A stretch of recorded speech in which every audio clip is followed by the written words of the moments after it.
Googles. Nakakagising ko lang.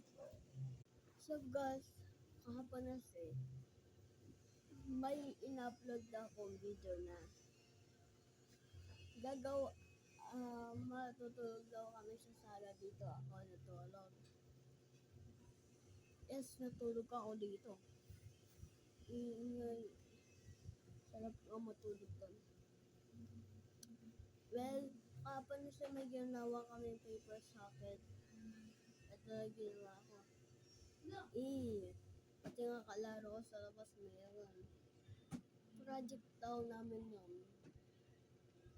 Easy ng materials.